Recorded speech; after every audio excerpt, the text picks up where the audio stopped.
Monopoly. Marvel Eternals How to Play. The rules are the same as regular Monopoly, except for these changes.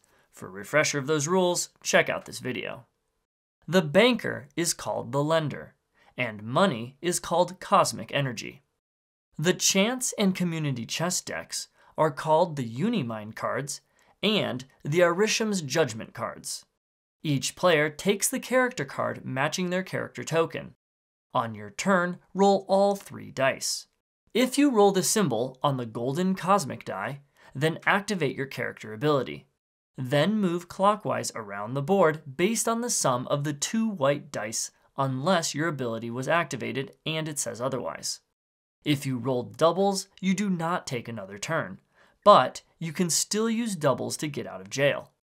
Colored property sets are called locations, railroads are called transports, and utilities are called celestial devices.